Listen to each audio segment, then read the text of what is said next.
El Recurso, podcast educativo de Manel Ribes y Al.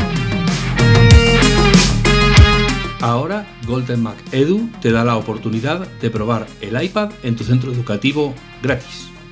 Escribe a educacion@catuin.com o entra en catuin.com/educación y solicita tu kit. Saludos cordiales y bienvenidos en una ocasión más a este podcast de El Recurso que hacemos con pasión y con dedicación Manel Ribes y Alf. Ya recordaréis que hace unas semanas estuvo con nosotros Rodrigo García, que ya dijimos que era el responsable del blog Escuelas en Red en el país y además el coordinador del Foro de Sevilla. Entre eso, que yo no me voy a extender porque este tiene más tarjetas que Donald Trump. O sea que si no te gusta una cosa que hace, pues te puedes sacar otra. Y pues no te preocupes que hago esto, que también sirve. Todo lo que se puede hacer en educación lo ha hecho él. Y bueno, la otra vez nos quedamos tan embelesados, qué bonito, estas palabras que tienen más de 3 sílabas, escuchándole, que hemos dicho, vente otro ratito por aquí y nos das otra lección de narrativa en el micrófono, que nos gusta escucharte. Así que, hola Rodrigo, hola Manel, bienvenidos al Recurso, ¿qué tal estáis? Hola, buenas. Gracias Manel, gracias Alfonso por tu invitación. Bueno, yo qué voy a decir si tengo el enormisísimo placer. Es que yo tengo el enormisísimo placer de que vuelva, que eso ya es... Vamos, sí, nunca entenderé que les den ganas de repetir. Eso es una cosa. Sí, algo le estamos dando de comer que quieren volver. Tiene mucho vicio, aquí hay mucho vicio oculto. Estaba pensando que en la introducción de Alfonso parecía más festival de humor con las tarjetas y Trump. Es que cada vez que oigo Trump me salta aquí una guillotina en el brazo que no sé dónde aguantarlo. Oye, Rodrigo, ¿Sí? Yo me lo he pasado muy bien la otra vez. Estoy mezclando. Yo me lo pasé muy bien la otra vez. Es que lo que tiene el gallego es que no utilizamos tiempos compuestos con doble palabra en el verbo, entonces en el castellano metemos la gamba. Me lo pasé muy bien la otra vez, pero a mí me queda una serie de cosas de las que me gustaría hablar contigo y que últimamente siento que generan cierto debate, a veces muy encarnizado. Así que yo ya voy directamente a la yugular. ¿Qué leche le pasa a la pedagogía para que lleve tantas tortas últimamente en el mundo educativo? Yo no sé si en la anterior ocasión, bueno, yo creo que he dicho buenas tardes a todas y a todos, pues lo vuelvo a repetir, que decía que yo no sé si en la anterior ocasión que nos vimos me hiciste una pregunta sobre este tema y decías que no sabía si tener respuesta. Y cuando me preguntas que qué pasa con la pedagogía, que tiene esta, hay un sector muy importante que se mete con los pedagogos y tal, pues yo tampoco sé qué es lo que tenemos. Yo soy pedagogo, ¿eh? Yo soy doctor en ciencias de educación durante muchos años, además de profesor. Fíjate tú, qué pena que soy profesor impartiendo clases en secundaria y soy también pedagogo. Bueno, pues digamos que al menos cumplo un par de requisitos que se reivindican mucho, porque dice que es que como los pedagogos no pisamos la escuela, pues yo ya ese es un mantra, ese es un mantra muy clásico. Sí. Yo he trabajado en infantil, en primaria, en secundaria, en bachillerato, en formación profesional, he sido director escolar, jefe de estudio, coordinador, jefe de departamento, coordinador de equipos de orientación educativa. Y bueno, he trabajado también en la administración y tal. Todo lo digo no por mérito, sino porque después de 40 y tantos años de trabajo, porque yo hice magisterio en principio y yo con 18 años ya tenía mi plaza en propiedad. O sea que llevo ya muchos años sobre la historia. He tenido tramos largos en cada etapa educativa. Bueno, pero pues yo tampoco sé qué es lo que pasa. Hombre, no es que no sepa, sí puedo entender que haya algún tipo de, digamos, pronunciamiento, actitudes, ideas que creo que no suficientemente debatidas, digamos, desde el punto de vista de la escucha, pues lleven a posicionamientos un poco de enfrentamiento. Cuando precisamente si hay algún sesgo en algunas profesiones, por ejemplo, a lo mejor se dice que los ingenieros son personas muy dados a una única solución, muy convergente, porque son técnicos que le llevan una mejor, digamos, mayores y para conseguir el problema planteado, y que, por ejemplo, un artista es más creativo porque puede haber 1000 caminos y llevar un éxito soñado, ¿entendido? Entonces, yo sé que a las profesiones pues se le asigna determinados sesgos, alguna base tiene, aunque en muchas ocasiones no es como tal, o sea que no es así, pero bueno, puede haber alguna base. Pero yo no sé qué es lo que nos diferencia a los pedagogos para que de pronto seamos, digamos, la gran causa del malestar, no del malestar, sino de los malos resultados que tiene el sistema educativo. Yo voy a plantear algunas ideas, pero puedo estar equivocado de por qué esa concepción.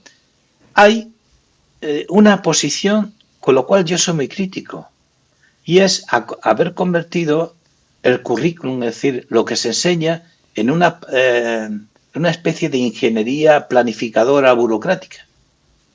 Y entonces se le ha asignado que esa exigencia de planificación burocrática basada en perfiles de salida, criterio de evaluación, competencia específica, se señala que eso es un argot o algo que los pedagogos hemos ido al ministerio y hemos dicho, va por aquí. Y la verdad es que la mayoría de los profesionales que procedemos del campo de pedagogía, que hemos estudiado algo que se dice que es la pedagogía, somos de los más críticos con ese discurso. Porque fijaros, mientras que las administraciones deben de fijar cuáles son los mínimos para generar, digamos, elementos comunes, compartidos, gracias al diálogo político de decir, nosotros establecemos que los españoles al terminar el bachillerato pues tengan unos conocimientos básicos, unas actitudes básicas, unos modos de relación básicos, que eso es, digamos, un consenso. Más allá de eso, el que la administración se ponga a decirte cuáles son los contenidos curriculares de tercero de primaria o de cuarto de eso, o de segundo bachillerato, que casi te da la secuencia por temática de aquello que va a enseñar, eso es una tontería. No, perdón, no es una tontería. Es un deseo iluso, con la idea de que si yo controlo lo que hace el centro cada día, he controlado la escuela y su calidad. ¿Y sabes cómo le decimos los pedagogos eso? Eso es crear materiales a prueba de profesores.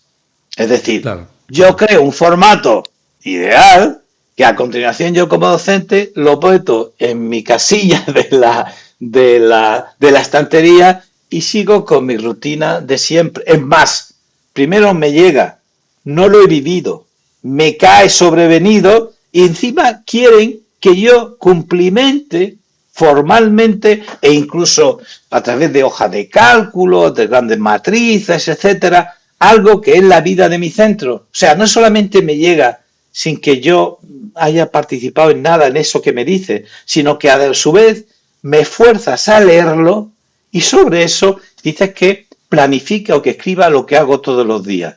Bueno, chicos, ya tengo 1000 recursos y ya me viene hecho por la editorial y yo cojo, lo copio y lo meto y tal y que cual.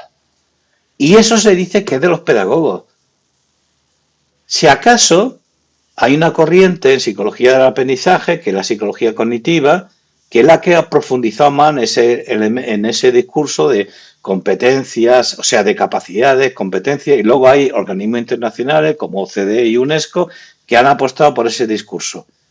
Pero esos no son pedagogos, está formado por psicólogos cognitivistas, sociólogos, matemáticos, y supongo que habrá algún pedagogo, pero por ese sufrimiento que es real, que se genera a los centros que lo convierten en secretarios sobre un contenido que ni le es familiar, ni lo han trabajado, ni se siente que eso resuelve sus problemas de aula cotidianamente, se nos diga que eso ha sido, oye, el equipo y tengo cierta idea que ha ayudado a la LOE han sido eminentes psicólogos cognitivistas y muchos profesores de aula.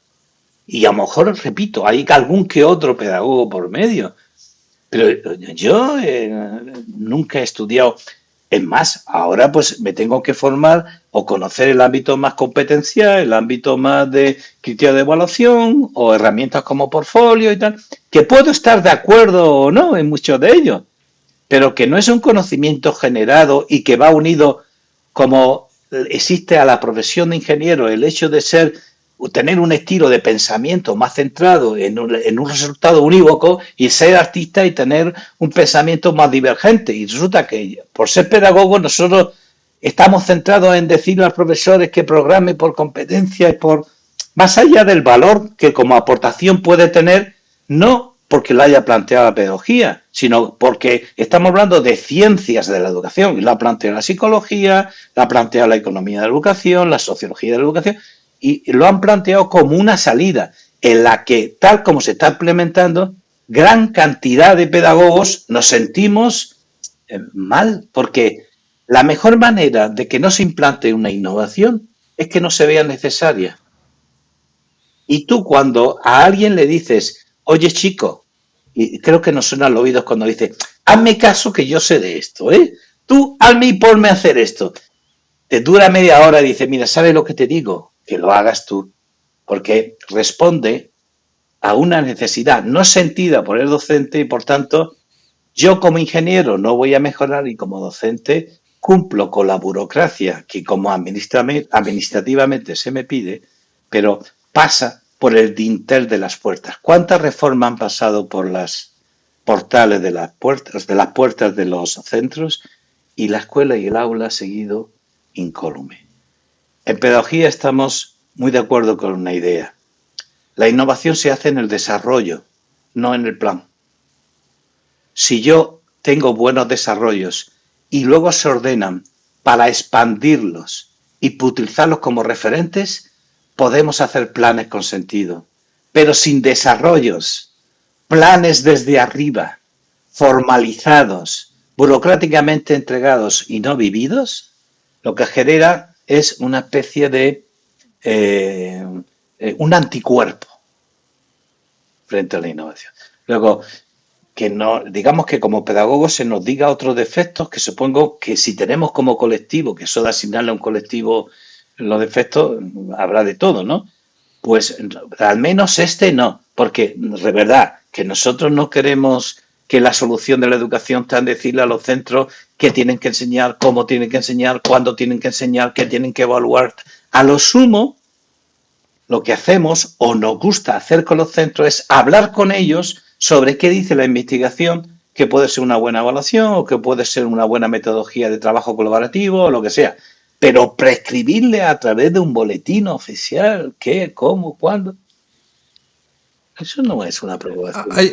Hay ciertas leyendas urbanas que no sé en qué momento llegó a ser ya un mito, ¿no? Por ejemplo, los de la ESO, ¿no? ¿Te acuerdas los de la ESO? Los de la ESO no, perdón, los de la LOCSE.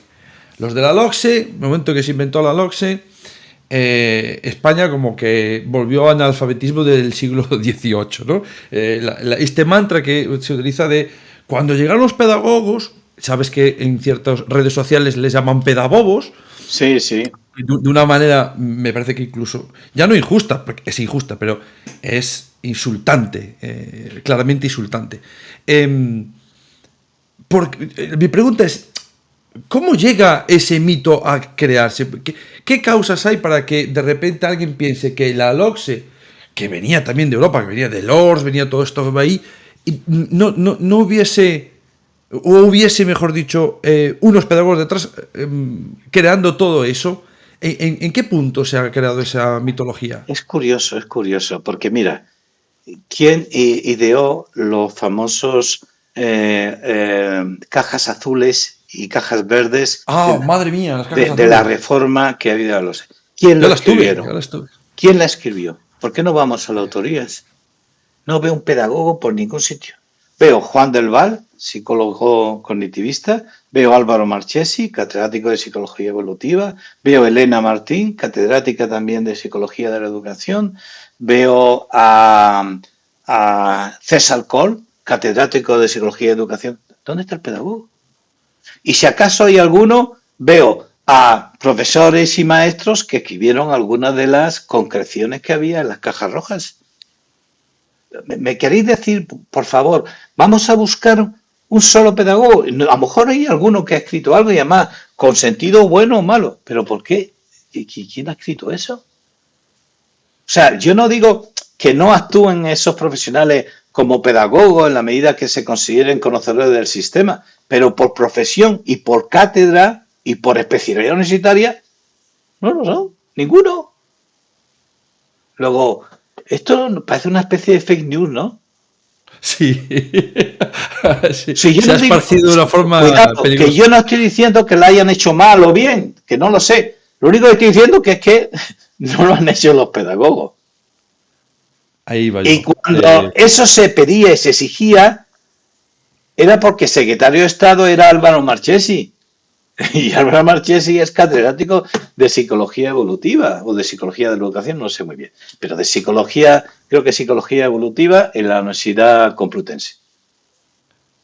¿Y dónde está el pedagogo?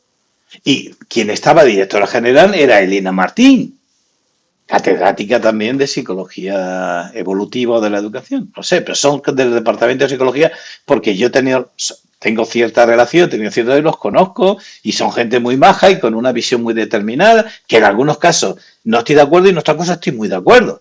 Pero pedagogo no venía uno. La segunda cuestión que quiero plantear es, ya fuera, imaginémonos en que alguien dice, venga, va, tabula rasa, vamos a crear un cuerpo de estudio para que los futuros docentes salgan lo mejor preparados. ¿Qué pueda o qué tendría, en qué medida tendría que estar la pedagogía ahí? Porque hay mucho discurso de no, si yo ya estudié matemáticas y me han dado un máster de secundaria horrible, ¿cuántos pedagogos? Y ya otra vez la mismo de antes.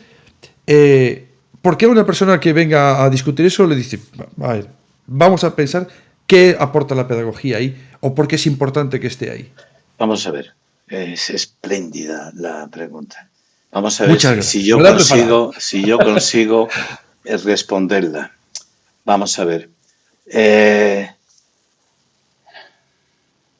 Un sistema escolar se construye con la idea de acercarnos a un modelo de sociedad. Y eso seguramente, a lo mejor hay disciplinas, digamos, más convergentes con eso, que puede ser la sociología, la economía y tal, que puede decir, o incluso las humanidades en general, que digan qué modelo de sociedad. Dentro de ese modelo de sociedad, pues a lo mejor, efectivamente, el conocimiento pedagógico tiene un papel, pero ni es el único, ni quizás sea el fundamental. A lo mejor la filosofía de la ciencia o la filosofía del conocimiento tiene un papel fundamental. Necesita un modelo de sociedad y para eso un modelo de escuela.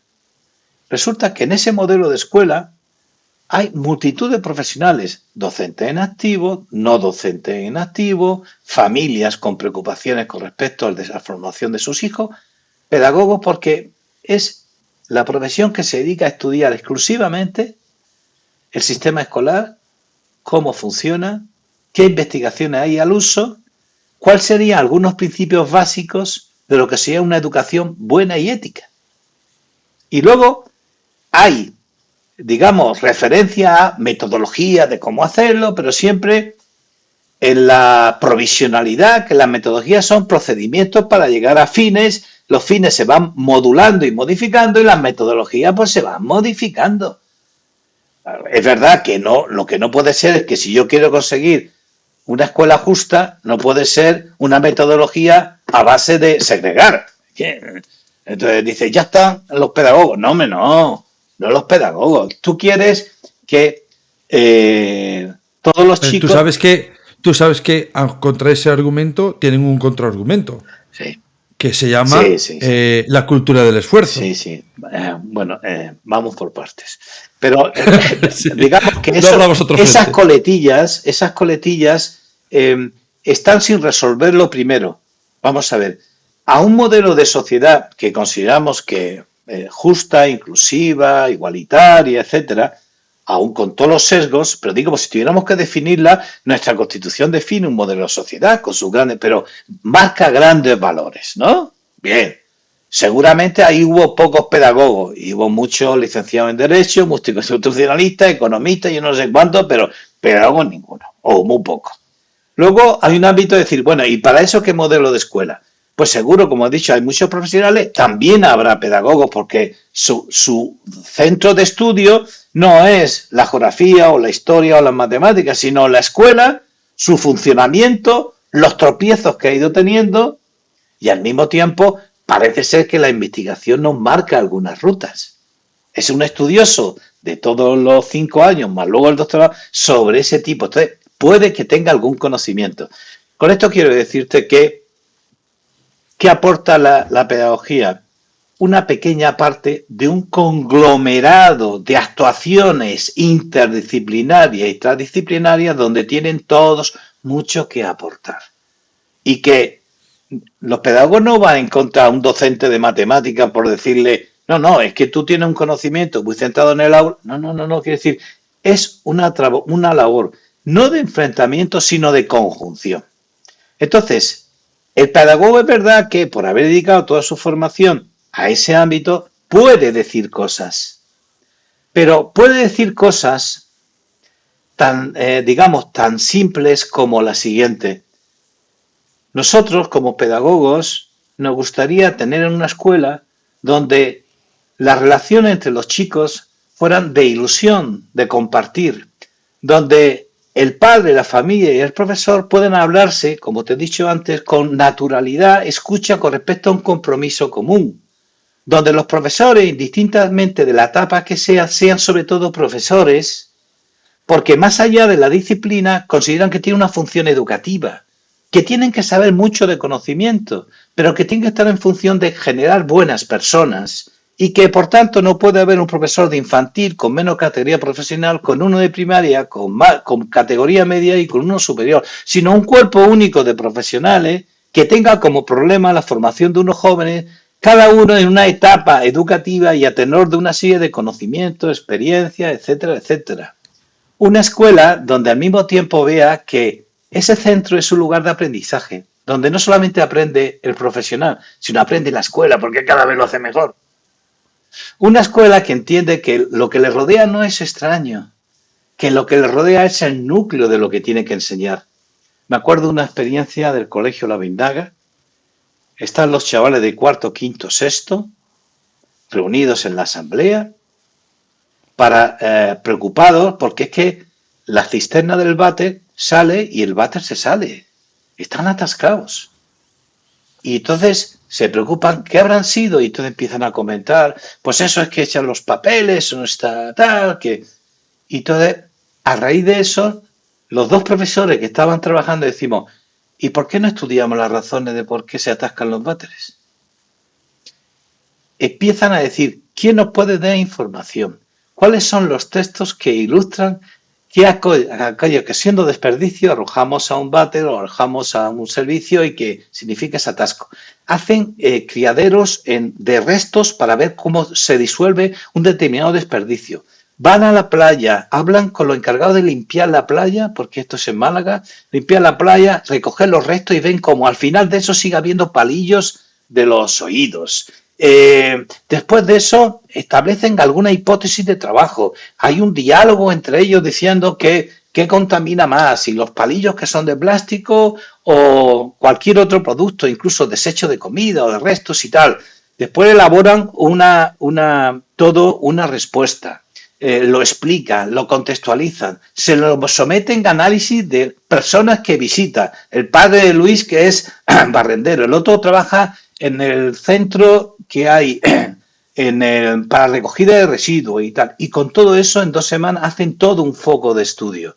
Y al final lleva a un lema. El váter no es una basura. Si tú vieras los tubitos de ensayo con los restos, observando y anotando cuánto de destrucción está habiendo del papel frente a la colilla, frente al bastón y viendo cuáles son los más perjudiciales, cómo no es inocuo, y recogen. Y después de recoger sistemáticamente elaboran una especie de museo de objetos contaminantes que tienen que describir. Yo la imagino, pues nosotros queremos que... Eso es aprender. Eso sí, claro, y es tan interesantísimo. Y al final, después de una exposición que hacen, no entre ellos, sino a toda la escuela, concluyen, los váteres no son una basura. Lo que en la sesión anterior me planteaba sobre ese de aprender a ser, aprender a hacer y aprender a vivir con los demás, ¿no? Y aprender a colaborar. Fijaros, ¿dónde está el conocimiento? ¿Dónde está el afecto, el interés y la emoción? ¿Y dónde está el trabajo con los demás? Todo imbricado. Y para eso saben y tienen que saber muchas matemáticas, para eso saben y tienen que conocer mucho el conocimiento del medio, tienen que irse a la playa, tienen que coger restos, tienen que hablar con la gente, se llevan cuestionarios, recogen notas. Es un trabajo fuerte para el profesorado, pero al mismo tiempo genera la satisfacción del que decíamos también en otra ocasión, del que genera estabilidad gracias al bienestar que genera, en lugar de que genera un bienestar independiente del mal humor o el rechazo que genera a mi alrededor. Todo esto es la pedagogía. Y no es que no sea, pero la pedagogía no son competencias, criterios, indicadores de evaluación y tal. Esos son formatos determinados que en un momento pueden ser ajustados para darle urdimbre a todo este discurso, pero no dejan de ser formatos que algunos organismos internacionales lo han convertido, lo han sacralizado, que las administraciones que están preocupadas creyendo de que controlando y exigiendo todo este tipo de complementaciones controlan a la escuela, y de todo esto se dice que la culpa los tienen los pedagogos. Pues supongo que tenemos la culpa, pero no sé. Es verdad que sí, tenemos la culpa. De esto tiene que ver con pedagogía. Hombre, sí, las competencias, la evaluación, la metodología, todo tiene que ver con pedagogía, pero yo no sé si se puede asociar a un grupo profesional. Has dicho antes algo de pasada que no quería perder en la cabeza, que me parece muy importante, y creo recordar que Manolo, nuestro profe Manolo Navas, Manuel Navas, sí. Manuel Navas, que un saludo, Manolo, para que si nos escuchas, que también lo había dicho en su momento, y es la falsa ilusión de control que dice tener la administración, ¿no? Si pongo estos elementos en el camino, sé lo que está pasando y además puedo ir llevándolo donde yo quiero, cuando la realidad no es así, ¿no? Dista muy, muy lejos de esa sensación de control. Sí que es cierto que lo que está consiguiendo es que el profesorado, que sigue haciendo lo mismo y que le importa tres pepinos lo que diga la nueva ley, como le importaba tres la anterior ley, que sigue dando la clase como siempre, pues le va a dar igual. Pero al que estaba intentando hacer algo, a lo mejor sí que se lo estás complicando un poco más, ¿no?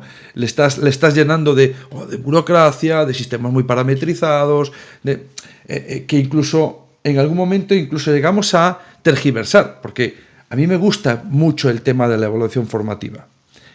Tan sencillamente como, chico, esto voy a ver cómo va el chaval y le voy a dar feedback para ayudarle a que vaya un poco mejor. Tan sencillo como eso.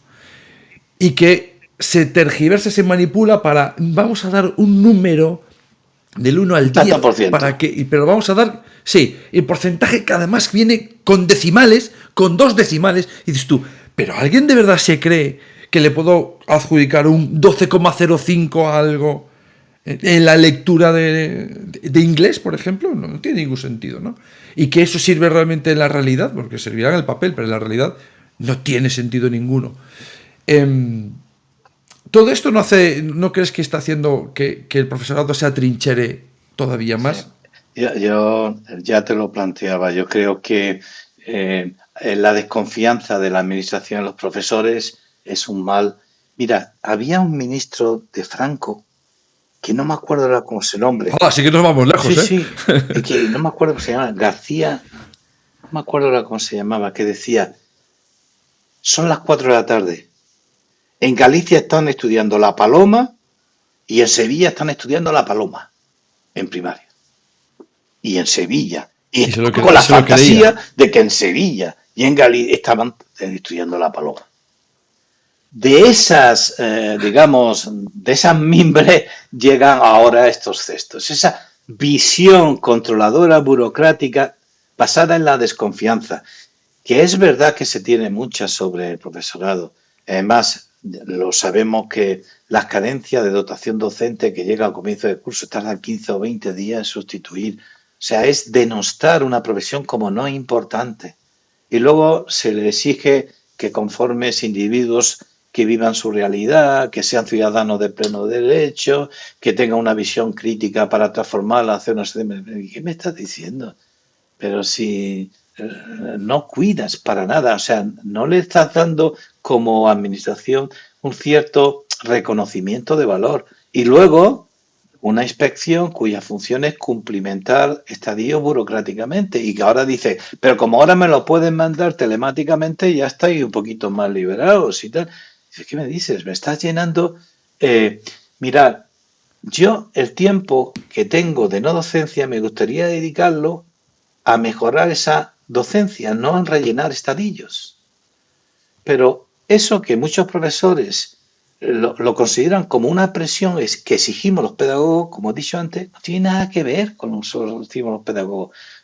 Ya en algún momento creo que te he comentado que nosotros consideramos que solamente hay innovación cuando se hacen cosas diferentes, no cuando se dicen que se van a hacer cosas diferentes. Porque la energía la gasto en formular cómo había que hacer la cosa diferente, no en hacer la cosa diferente. Y yo quiero profesionales que hagan cosas diferentes y no que me digan para quedar muy bien o a quedar muy mal o para cumplir un requisito, cómo expreso o relato esa cosa diferente. Y entonces me busco la terminología de la reforma y la inyecto en el discurso y ya parece que he incorporado la reforma como un hecho. Bien, pues eso no es para nada la pedagogía. La pedagogía es Dewey cuando decía, no esperemos a hacer un estudiante democrático preparando la escuela para que lo sea. De cada día de la escuela un lugar donde se viva la democracia. Si alguien acusa a los pedagogos de que diga esto, pues tendremos que asumirlo. Pero decir que es que nosotros estamos exigiendo a los profesores que programen por competencia, repito, indistintamente de que considere que puede ser una propuesta acertada cuando se implemente de determinada manera. Pero los pedagogos son los que defendemos eso. O cuando con Freire decimos que yo me construyo como sujeto, si es verdad que me construyo en la realidad en que vive y soy consciente de la realidad en que vivo. Eso también es otro pedagogo, Freire. Esos son, digamos, los pedagogos. O Susan Luz, que dice, lo que también comentamos en otro lugar, que decía, cuando hacemos de cada persona, cada estudiante, un sujeto importante. Cuando se ve que allí lo que le pasa a él, pues mueve a la escuela. Eso es otro principio pedagógico. O cuando Rousseau decía, no desconfiamos del niño desde el comienzo. Construyamos con ello una confianza básica. No receles ya de entrada. Eso es otro principio pedagógico, pero Rousseau no era, no sé cómo decirte, no hablaba nada de competencia. Esos son los principios de referencia del pensamiento pedagógico.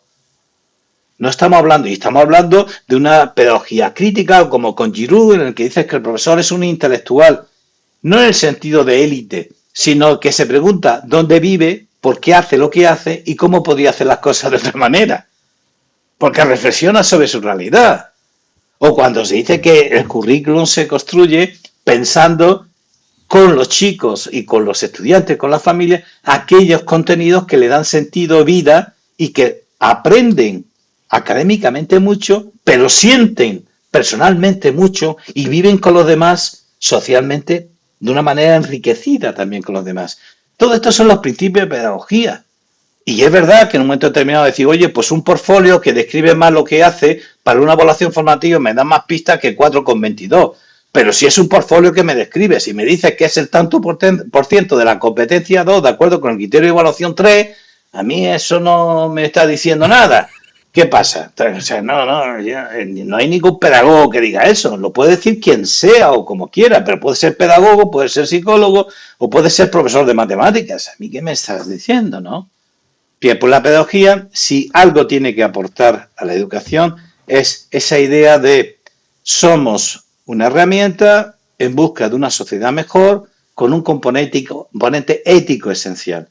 O la escuela es ética, o la innovación es ética, o la práctica es ética, o no hablamos de escuela. Hablamos quizás de una academia para probar una posición, o hablamos de cualquier otra cosa, pero no hablamos de escuela. Y para eso es verdad que hay ciertas exigencias organizativas, curriculares, en torno a la participación, la construcción. Por ejemplo, en pedagogía se dice mucho que tal y como yo me relaciono con el conocimiento, aprendo. Por ejemplo, principio de Arquímedes. Todo cuerpo sumergido en un líquido experimenta un empuje hacia arriba igual al peso del líquido desalojado. Y le pregunto al chaval, ¿pesa, o sea, flota el hierro? Dice, no, profe. Ah, ¿no? Entonces, ¿un buque de guerra? Le había puesto un 10 porque me había contestado el principio de Arquímedes. Pero no se había enterado. O sea, no quiere decir que no se sepa y sepa relatar el principio de Arquímedes, pero como producto de una relación con el conocimiento mucho más constructiva e implicada. Y luego lo expreso o exactamente o aproximadamente, o incluso busco que sea lo más exactamente, pero comprendiendo la relevancia de eso que está aprendiendo. Y eso es competencia, es capacidad, es tal. Hombre, tiene un componente más pensado en yo lo entiendo si soy capaz de ponerlo en uso. Es lógico, porque si antes yo lo entiendo porque soy capaz de responder un examen está muy bien, pero no me asegura que luego yo le digo, flota el hierro, y me diga, no, pero va a flotar el hierro. Me encantan los ejemplos que pones. Hombre, está claro, desde luego responder un examen no quiere decir que entienda ni papa, como podemos atestiguar todos los que hemos aprobado matemáticas y física y química y tal. O sea, bueno, no quiere decir que entendamos para qué sirve. El otro día, mi gran querido amigo Tony Solano, que también saludamos desde aquí, me encanta cuando Tony Solano escribió una historia en el blog hablando, cuando estaba de profesor de lengua, no de director, una experiencia suya en su colegio, desde luego, con una dirección excelente y una propuesta excelente de centro. Sí. La verdad es que es una persona súper maja y desde aquí le deseo siempre lo mejor, porque es que de los que se lo merecen, porque se lo curran muy mucho.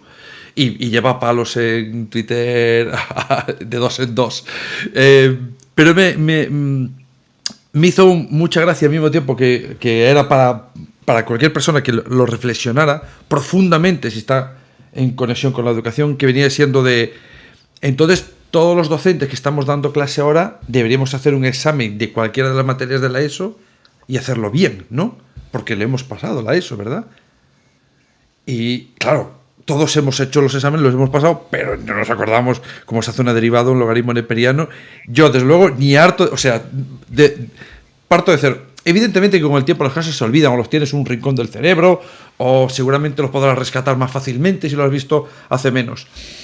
Pero a lo que venía él es, ¿para qué tenemos que enseñar estas cosas? No está diciendo que no hay que aprenderlas, pero ¿para qué? ¿Para que las vomite un examen? ¿Para que simplemente las recite? ¿Para que las olvide? ¿O para que las viva? Para que entienda por qué sucede esto en el mundo en el que vive. Y creo que es una reflexión súper, súper interesante y deberíamos tener mucho más en cuenta. Me trae a colación otra anécdota. Yo estaba mucho tiempo también trabajando con docentes. Yo durante un tiempo trabajaba con centros que de pronto decía ¡socorro! Y entonces yo trabajaba en la Comunidad de Madrid y iba a decir ¡socorro! Y a ver qué podemos hacer, ¿no? Y entonces, después de una reunión que teníamos general, de varias reuniones y tal, de crear una cierta actitud un poquito más, de no tanta urgencia, sino decir, vamos a ver qué pasa y tal, pues lo típico surgía, que es que no hay nivel, los chicos no estudian y tal. Y le digo, primero, que vaya por base que los contenidos de las materias, la epistemología de la construcción, de una materia como la matemática, como la física y química, yo no la estoy denostando. Es que si no hay conocimiento, y uno de los elementos básicos de nuestro conocimiento son, digamos, las materias tradicionales. Si yo no estoy diciendo que no se eludan, yo no sé si tengo que agotar todo el temario, pero sí es verdad que aquello que trabaje conceptualmente comprenda como el principio de Arquímedes, no que sea capaz, sino que tenga emocionalmente una implicación y el chico diga, no, mira, el buque flota porque siendo de hierro desaloja tanta agua que el peso de esa agua es mayor que el peso del buque y por tanto la presión que ejerce hacia arriba es mayor. Y si es capaz de explicármelo, digo, este tío sabe lo que es el principio de Arquímedes. A lo mejor esa explicación a través de muchos ensayos y experimentos en el laboratorio ha hecho que la lección 22, que era sobre los movimientos relativos, se me haya escapado. Pero, chicos, frente al discurso de currículum de milímetros de superficie, o sea, de profundidad, necesitamos quizás currículum de menos extensión y de mayor profundidad, porque gracias a Dios ahora el acceso al conocimiento, o gracias al desarrollo humano, el acceso al conocimiento está ahí. Ahora, si yo no lo he rechazado, tengo una actitud positiva hacia él, pues siempre podré profundizar. Y por mucho que yo sepa ahora, llevo toda mi vida aprendiendo y de pronto surge un movimiento con la inteligencia artificial y me tiene loco, utilizando cómo redactar bien un prompt en la inteligencia artificial para que me dé algún resultado y pueda tener un juicio evaluado al respecto.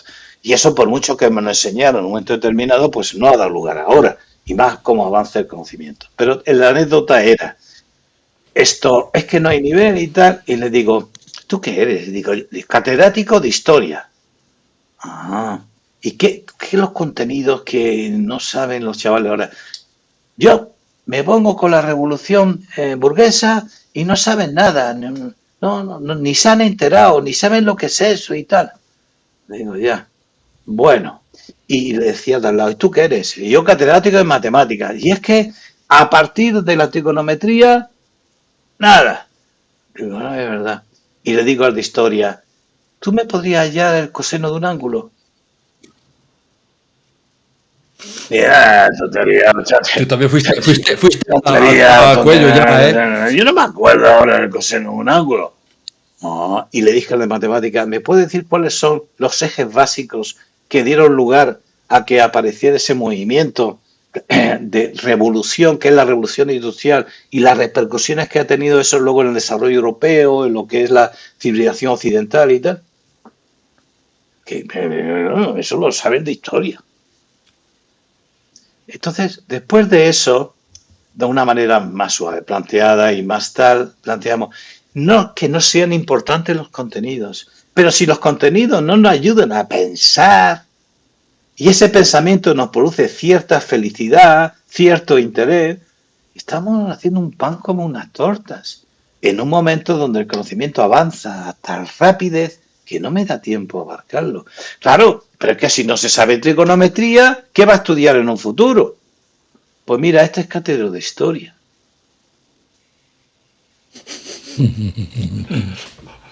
Que se la tenías guardada. No, es un ejemplo, perdonad, porque no quiero, grosero, pero para que nos ayude a reflexionar un poquito. Es decir, los contenidos son esenciales si me permiten entender por qué flota el hierro.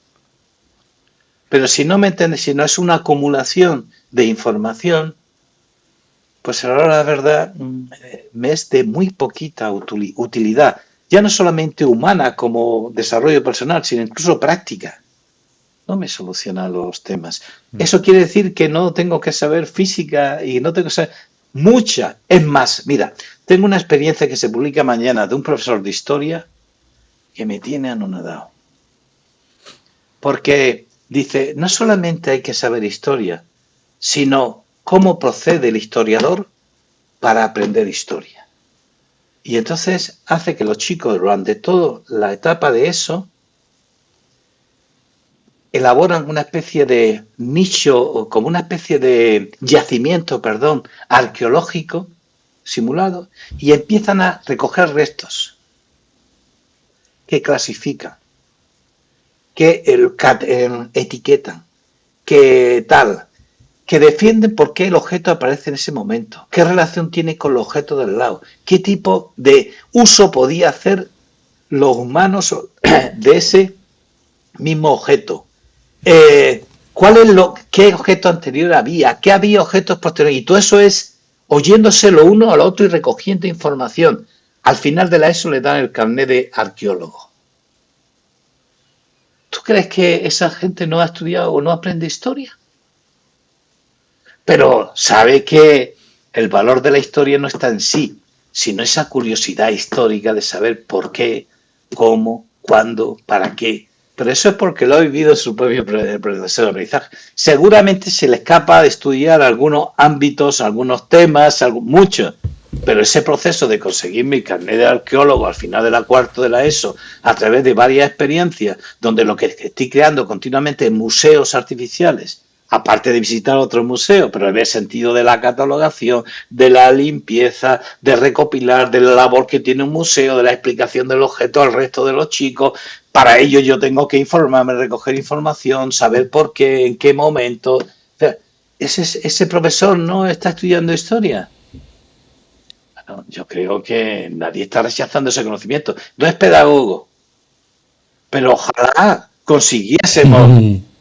Bueno, entonces si no es pedagogo, lo aceptamos como bueno. Entonces quiero decirte, ojalá los pedagogos pudiéramos hacer pensar que esa manera de aprender, a lo mejor no está escrito en ninguna pedagogía, que sí, pero bueno, como eso es, o sea, hacer del alumno que estudia historia un pequeño historiador, del matemático un pequeño curioso por el razonamiento matemático, del físico un curioso de eso que está aprendiendo.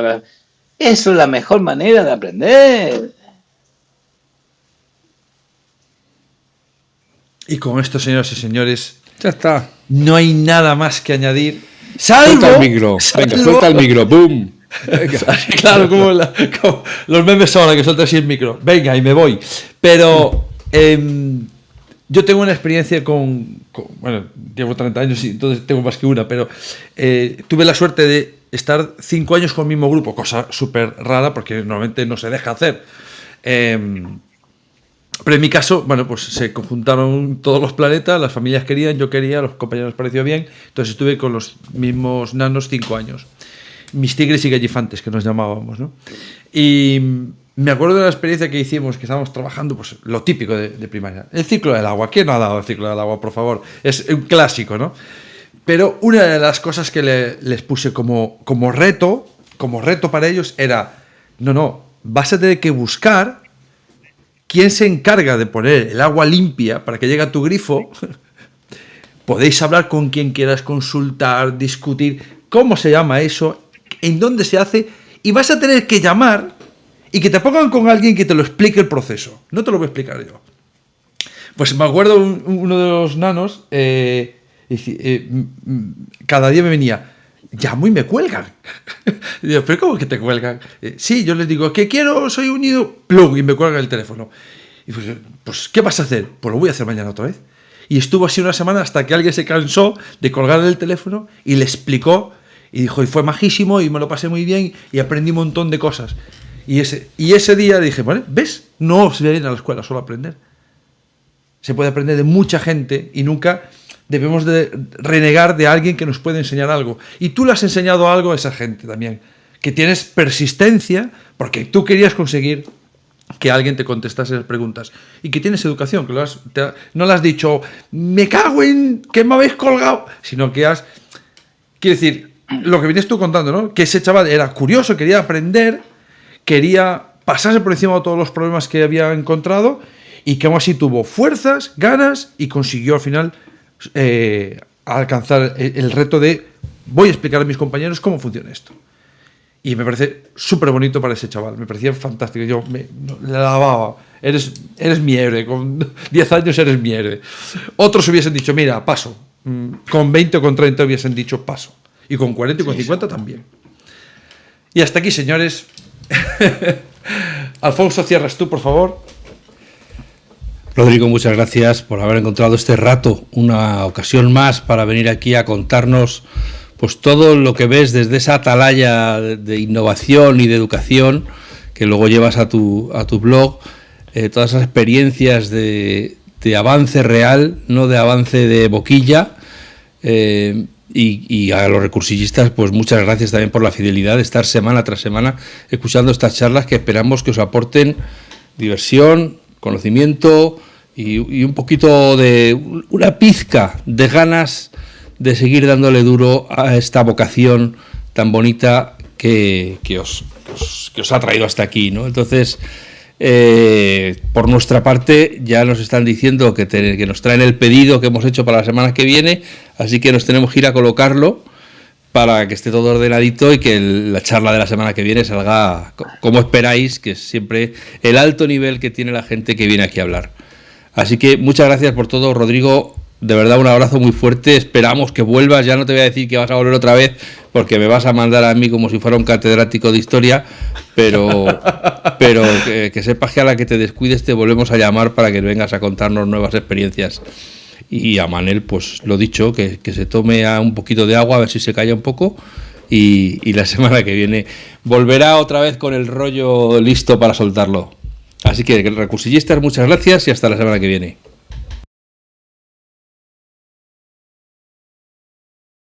Podcast patrocinado por Golden Mac Edu, Grupo Catwin, tu especialista en soluciones pedagógicas Apple para el sector educativo.